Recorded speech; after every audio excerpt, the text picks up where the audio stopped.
everyone, and thank you so much for joining me for Daily Spark with Dr. Angela. I am your host, Dr. Angela Buckchester. You know what I like to do on my show. I want to enlighten you. I want to inspire you. I want to empower you to become your best self. Now, Scripture reminds us that the tongue is a small thing that makes grand speeches, but a tiny spark can set a great forest on fire. And today we want you to get fired up about the book, Master Your Emotions, Transform Your Life. Its author is Dr. David Lee ShengTin, and we are going to pick his brain today because who doesn't want to be their best self? So you know what I'm going to tell you to do? Go on, get comfy, get cozy, get your coffee or get your tea because we are about to get started. Good morning, Dr. David. Thank you so much for being on today. Good morning. Thanks for having me on. It's a pleasure. Now, I love the title of your book, and I cannot wait to pick your brain about that. But before we get started, as we do here on the show, I always offer my guests a moment or two to introduce themselves to perhaps those one or two people out there that are unfamiliar with who you are. So first, what makes you, you? Well, I've been a seeker of knowledge since I was, I think, about 8 years of age. I would ask, why are we here? Stuff like this. And as I continued in my life, I started on human development. I was very interested in how we grow, how we expand, especially in the area of our intelligence and our emotions, etc. So that led me into meditation and into health and lifestyle and into emotional. You are a board-certified holistic health and strategic intervention coach. I love that you really want for everyone to be their best. Thank you for coming on and sharing your knowledge with us today. Now, being an author, is that something that you always wanted to do, or did you find that that was just simply the next thing along life's path? Actually, it was the next thing along the path. I've been lecturing on human development and consciousness for over 25 years. And as part of that evolved, I thought that some of my lectures people were so interested in and some of the workshops that I should put it out in a book form. And this book, actually, Master Your Emotions, Transform Your Life, came out of a workshop that I give on the same name. So it was like an evolution in terms of my own progress in life and wanting to disseminate knowledge that I thought would be useful to more and more people. Absolutely. And I think that especially in this moment of now, I think more and more people are looking to better themselves. They're taking a moment to self-assess and to reflect upon what has gone on in the past 6 months. You know, what can I control? What do I need to change? What do I need to keep? And it's really a great time. But now is always a great time to do those things, but I really think that the world over, we're really starting to reflect a little bit more. Now, the title of your book, I love it, Master Your Emotions, Transform Your Life. How did you come about such an interesting title? Well, as I said before, and I have been teaching and lecturing on the subject of health and human development for quite a number of years. And what I found was that, especially in my health consultations, that many of the physical health problems or challenges that people had, lots of them originated from emotional events in their life. And so that led me on to the whole field of emotions and how it affects our life as such. And I realized that it was very necessary that everyone understand what impact emotions have on their both mental, physical, and spiritual life. And that's how I came about the title, because I realized that it is necessary for us to know how to master our emotions. Not that our emotions control us, but we learn how to control our emotions so that we can express more positive emotions in life. So that's how the title came about. I love that. Now, how do you know if you are emotionally healthy? Well, sometimes people think emotional health is all about having no problems at all in life, or being able to handle all the problems. But emotional health is not just the absence of depression or anxiety, but it's really the ability to control our emotions and behavior and to cope with all the challenges and stresses that come up on a daily basis in our life. So when we are emotionally healthy, we tend to have resilience. We tend to be able to face the challenges that come into our life and bounce back from the uh, defeats or the disappointments that we have very quickly without losing balance, without being so upset and disgruntled for weeks and months. Because there's so many people who just are caught in this emotional trap with some things that happened maybe in their childhood and they have never gotten over it, even now that they're 50 years of age.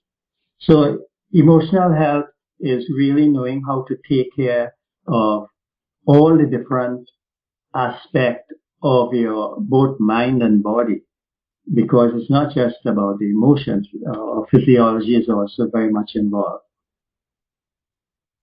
And I'm so glad that you mentioned that because I think that people have heard, I believe the majority of people have heard people say, taking care of the child you, like you mentioned, with that hurt or that trauma that may have happened, and making sure that we really heal that part of ourselves as we go on through our lives, and then we can become a better version of ourselves. I'm so glad that you reminded everyone of that.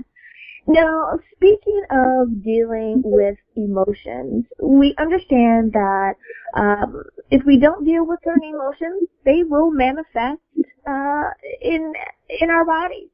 Can you talk about how you address that and overall health in your book? Yeah, very good question. Uh, the thing is, most people, when they have not dealt properly or processed their emotions properly, because there's this intimate relationship between mind and body, whatever we do on the level of the mind affects the physical system. So when we have negative emotions, then they create negative effects within our physiology. And over time, what tends to happen is that these stored negative hormones or effects in our physiology start to express itself not just as dis-ease, but as disease within the body. So you'll find people may come in with some stomach ailments or chest pains.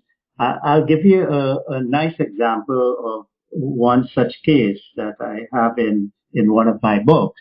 Was about a young guy who, when he was a baby, he was abandoned by his mother, and his mother actually left him with her mother and father. And he grew up without knowing his mother. The first time he saw his mom was when he was 12 years of age, and she had come to his grandfather's funeral. And he was very angry with her, and he didn't even speak with her. Later on, as he turned around 20 years of age, his grandmother died. And he ended up on his own. And he was a fairly healthy guy, but he had severe chest pains.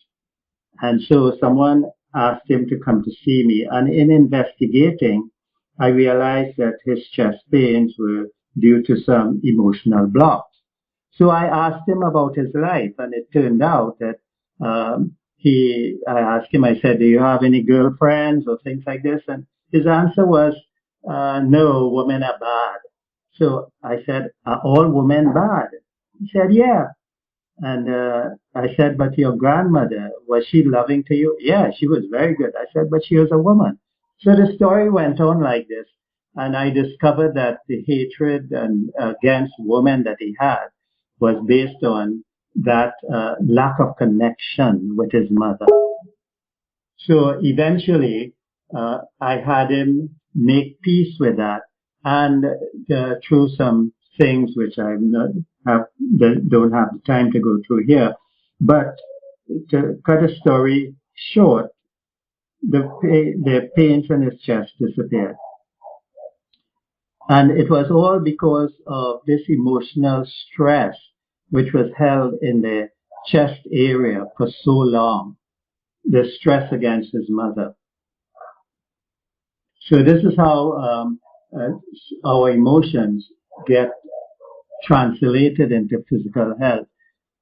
We also see that if we keep having negative thoughts all the time, then sometimes what happens is we end up with a headache, or we can't sleep at night because we're holding on to such negative emotions. So it's very important to know how to take care of your emotions. Absolutely, absolutely. Well, Dr. David, it is time for us to go to break. But before we do, can you remind everyone, please, what is the title of your book? Where can we get a copy? And how do we stay in contact with you? Sure. So the book is called Master Your Emotions, Transform Your Life, and it's available on Amazon. I also have a website, psychedonlife.net, PSYCHED onlife.net. And there you can find more of what I do and information and even courses on my book, etc. I love it. Alrighty, everyone. Now you know where you can get a copy of the book. We'll be back.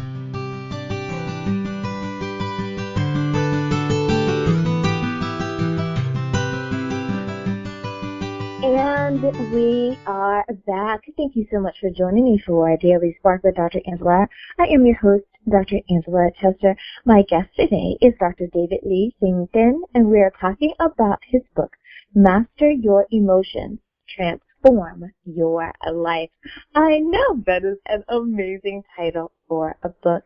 Now, Dr. David, before we went to break, we were talking about how emotions affect our body and our overall health. Many people are unfamiliar with the role that stress has in our lives. Can you touch on what is stress and how does it affect us? How did you touch on that in the book? Yeah, sure. It's a very good question. There are actually two types of stress, according to Dr. Hans Selye, who coined the word stress. He said that there is eustress, which we call good stress, things that you like. For instance, if you laugh too loud or too long, you may get a stitch in your side. The example I love to use to explain that phenomenon of stress is if you're waiting at the airport for a loved one that you haven't seen for a long time, and the plane has just arrived, there may be excitement in yourself, so your heart rate may go up, etc. And when you meet that person and you embrace, tears may flow because you're so happy. But that is eustress. It's an overload of experience on the nervous system. On the other hand, the person is now leaving. You may not see them for quite a while. You're at the airport saying goodbye. And the same physiological changes are taking place. Your heart rate is up, tears may be flowing, but this you don't like, and this is called distress.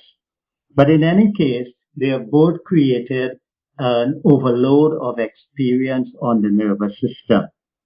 And most of the time, we can deal with that very effectively. However, when we come to traumatic experiences or stress in our life that continues day in, day out, like what is happening in this pandemic situation, where so many people are caught in a lifestyle that they are not accustomed to, maybe at home all the time, etc., etc., that has created quite a lot of stress in people's life, and that has affected them emotionally. So what happens in those cases is that there's an area of the brain just behind the forehead that is called the prefrontal cortex. And that area shuts down when we are under extreme stress. And what takes over is what is called the fight or flight area of the brain, the amygdala of the brain. Some people call it the primitive brain. And this makes us more reactive rather than proactive. Interestingly, the prefrontal cortex of the brain also deals with moral reasoning, intuition, and our analytical abilities. And when that goes offline, then we become very, very reactive. And the system is flooded with all sorts of stressors that help us and protect us during situations when we either have to run or we have to stand and fight, hold our ground. So this is how stress affects us in a meaningful way. And unfortunately, you have seen in this COVID situation that a lot of people under this extreme level of stress haven't been able to cope. A lot of people have gone into depression and levels of anxiety and also domestic violence, unfortunately. So this is how stress affects our life. Oh, that was such a wonderful answer. Thank you so much for that. I think you gave everyone a little bit to chew on there. I love that. So another thing that we are dealing with is diet. And you're right, especially now with the pandemic. I jokingly say we have our pandemic 15, how we had our freshman 15 in gaining weight when we first go off to college or university. Now we have like the pandemic 15. We're eating everything because we're working from home, and we're not getting out and moving our bodies as much. Some people have even, their diets have completely changed because they're not in the same locale as where their work may be, so on and so forth.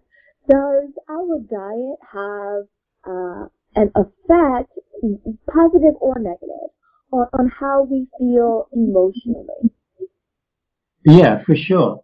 A lot of people, when they're under stress, go to what we call comfort food. And it's things that tend to make us feel good. Maybe as a child, when you were not being so nice, you were being a little naughty, and your mother wanted to pacify you, she may have given you something sweet, maybe some ice cream or some chocolate or whatever it is. And as we grow older, then automatically we remember that and we go towards that when we are feeling not so at ease within ourselves. And this is how we end up with this thing called comfort food.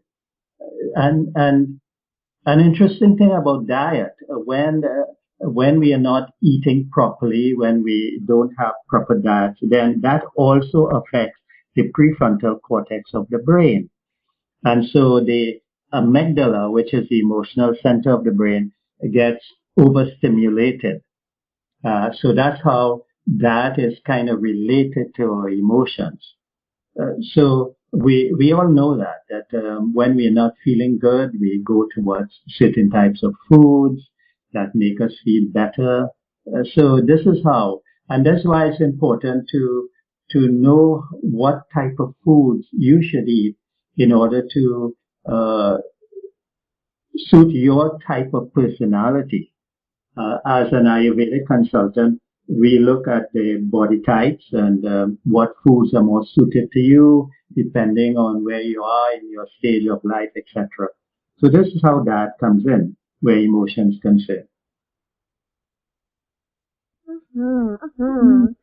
Now, we know that when it comes to our physical bodies, if we're not eating properly, we can go walk, get out and exercise, move our bodies and have a positive result. How do we improve upon our emotional health? How do we move our bodies when it comes to our emotional health?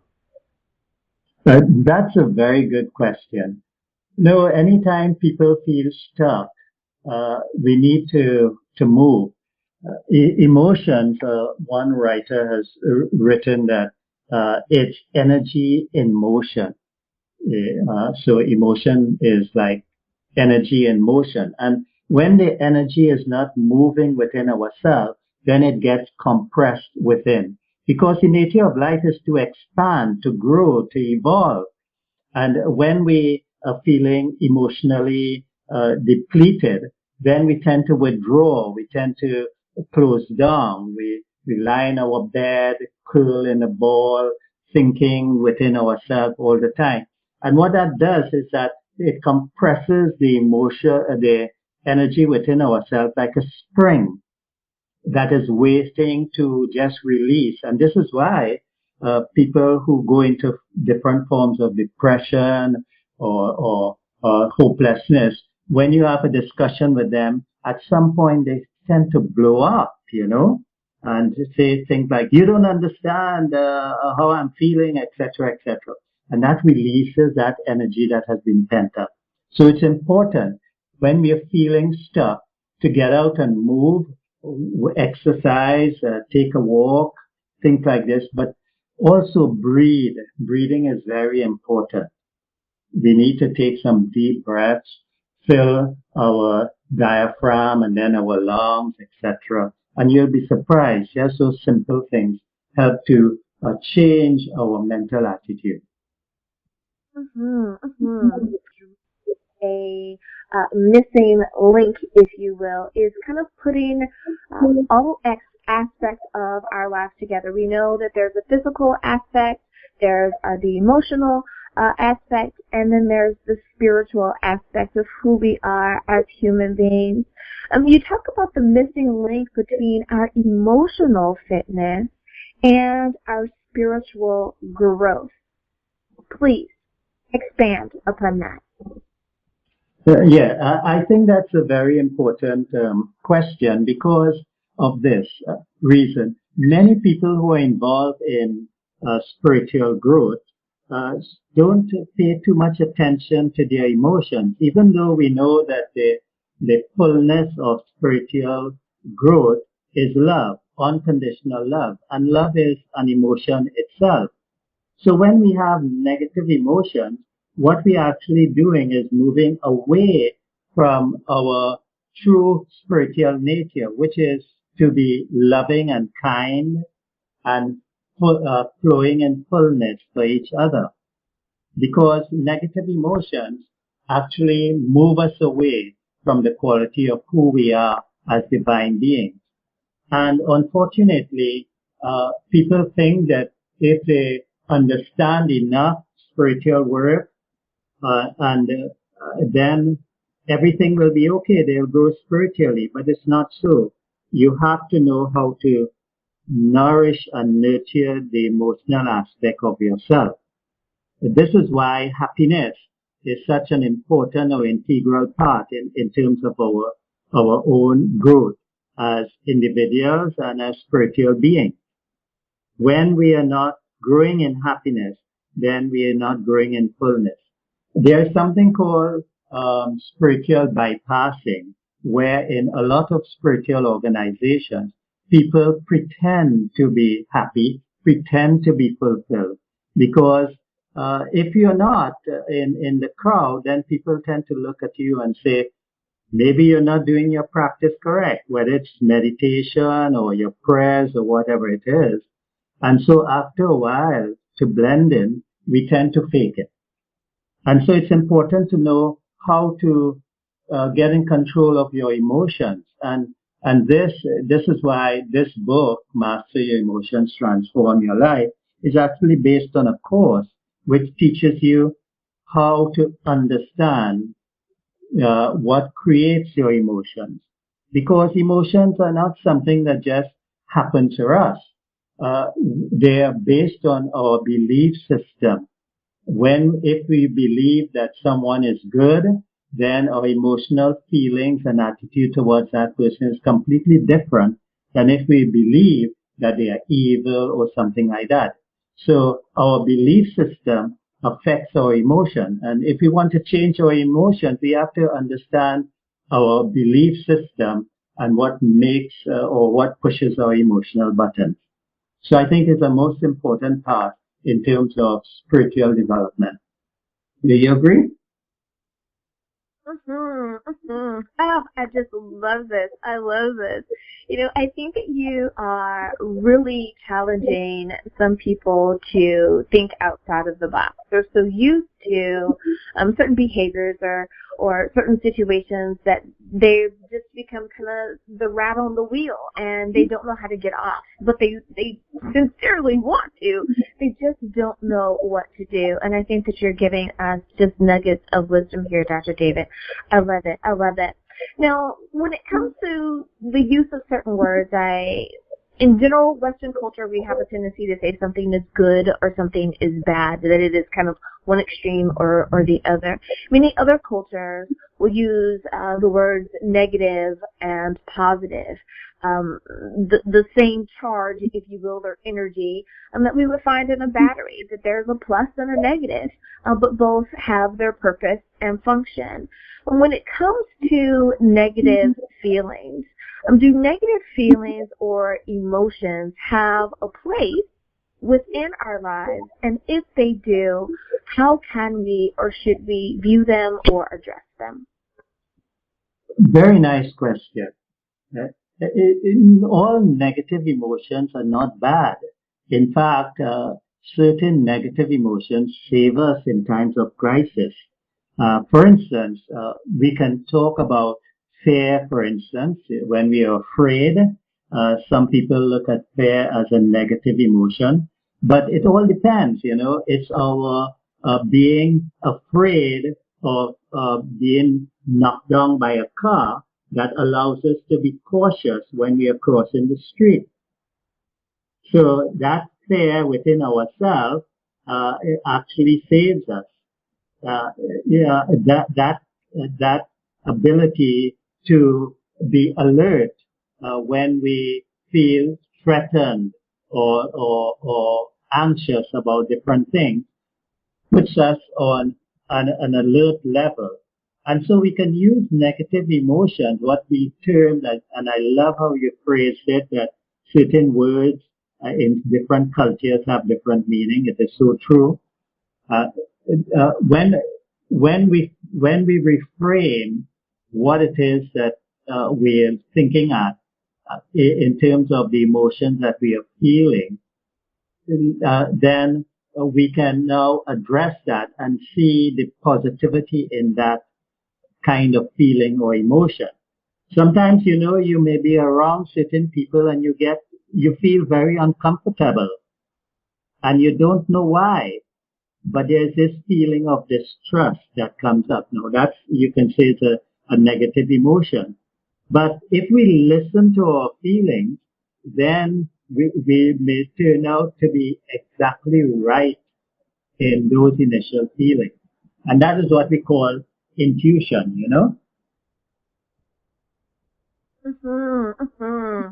I love that.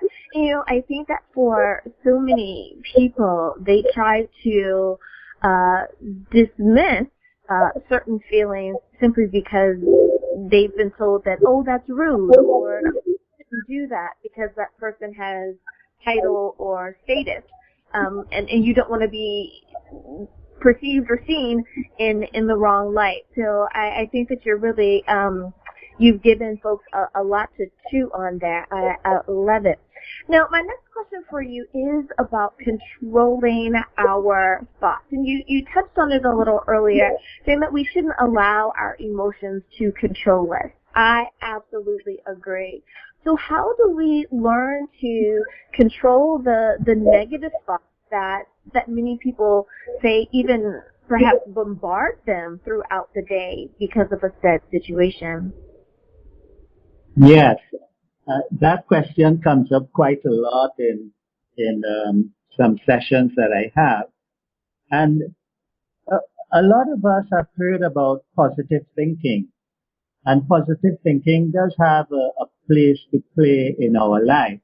But as we all know that our behavior is based on our physiological functioning. We can only behave how we are. Take, for instance, people who go to their Sunday masses or sermons or their religious activities. Sometimes as soon as they come out, they do and say things which are not in keeping with what is just heard from their preacher or pastor. And this is because their physiology is not functioning in a manner that is conducive to positivity. When within our mind we are worried and we are stressed and we are tired, we tend to have more negative thoughts than when we feel fresh and alert. If we didn't get a good night's sleep and we get up in the morning and we're feeling tired and we have a lot on our mind, we tend to behave and think negatively about things around us. The opposite is true. If we get up feeling fresh and alert, and this is where meditation comes in. Meditation allows us to have that moment of silence, to allow the mind to go within itself and experience more quiet or silent levels of our own inner being. And that helps to calm the mind and to bring more balance on the level of the physiology.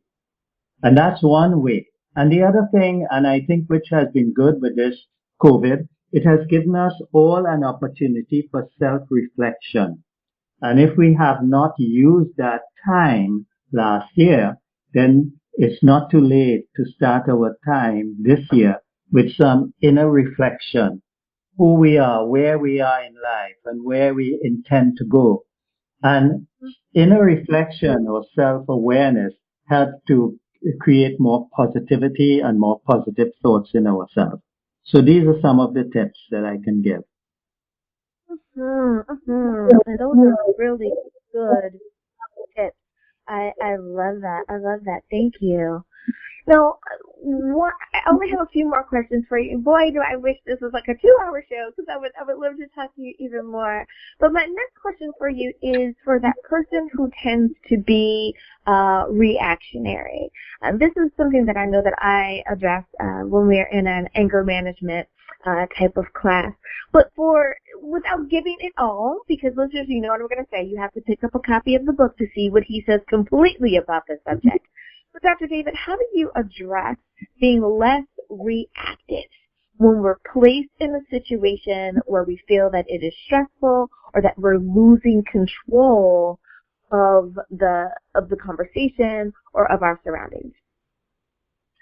Yeah, and again, this is where self-reflection comes in, self-awareness. Most of us don't take time to be aware of ourselves. And we don't take time, we get up in the morning, we take a bath to feel refreshed on a physical level. But we hardly take a mental bath to refresh ourselves mentally. And this is, again, where meditation comes in and self-reflection comes in.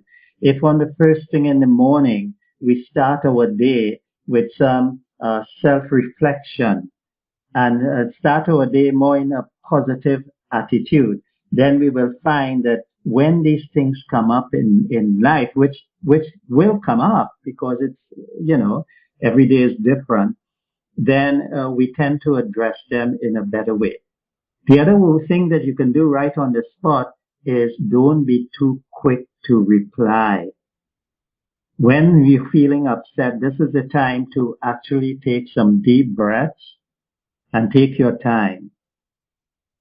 And instead of reacting, then it's always good to ensure that what the person has said to you is what you think you heard, and repeat back to them what you think you heard. Sometimes, in heated discussions, we get angry over something that the person didn't really mean or say, and so we need to get that feedback and reply.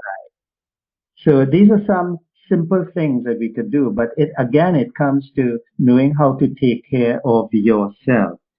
And this is why the book actually is a handbook for the course on Master Your Emotions, Transform Your Life. That's how it started out, and then it became a book. The editors told me make it into a book, so I did.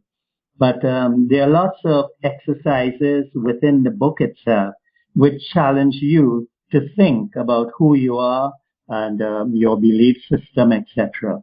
So people should find it quite useful. And then there's a course also on my website. Oh my goodness, I love it. And I would suggest for anyone who may be going through a little something, definitely invest in the book, and especially if it's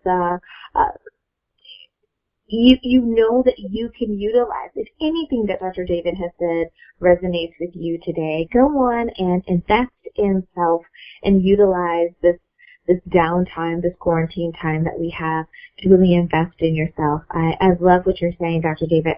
I have a time for one more question from you, and it's maybe a heavy hitter for some folks, and especially during now. We know that domestic violence is something that many people are addressing right now because people are quarantined. Many people have lost their jobs and they're not able to work from home. You know, the children are home and everyone's emotions are really running high, and not everyone is able to get away. How do we deal with the emotionality of betrayal, be it that our significant other or spouse has betrayed us, or we feel that outside, something outside has turned their back on us when we really needed them most? And that's really a nice question. Unfortunately, in this COVID time, or fortunately, depending how you look at it, many people had to take a serious look at their relationship. Whereas before COVID, we could have escaped from what is going on in our relationship by going to the bar or with a significant other or so. We have to be home. We have to actually face our life and our relationship and see where we are and where we are going. And it's very difficult in terms of betrayal.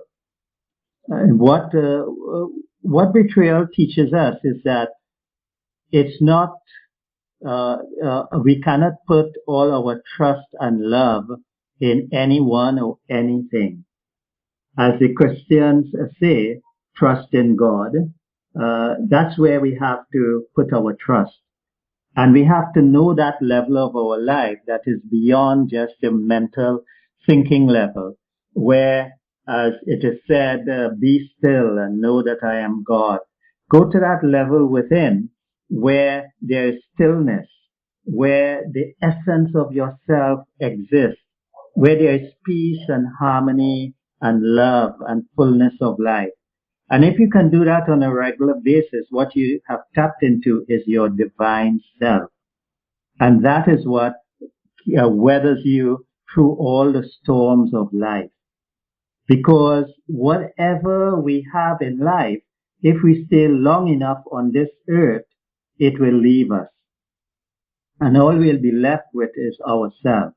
So we have to know who I am. Who am I by nature?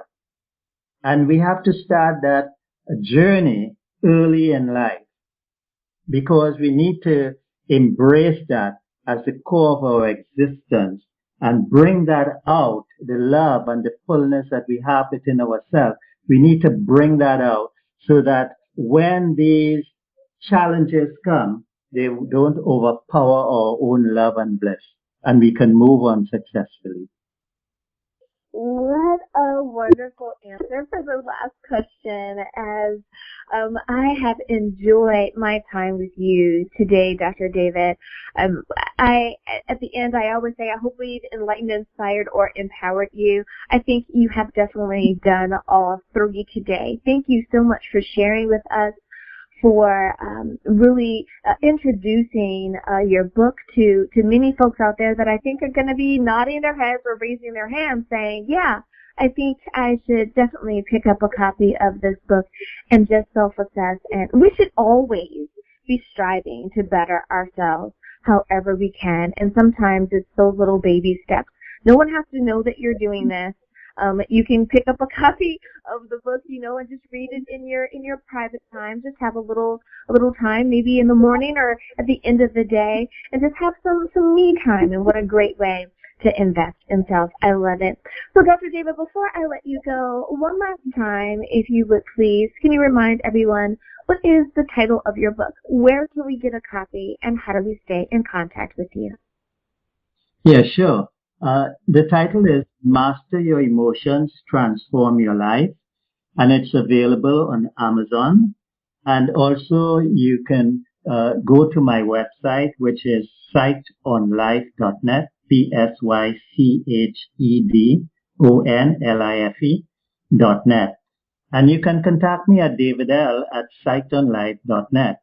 And on my website, there are lots of free downloads also that you can get about your emotions, etc. So it was lovely being here. Thank you so much. Thank you as well. And listeners, thank you for spending time with us as well. We hope that we have enlightened, inspired, and empowered you.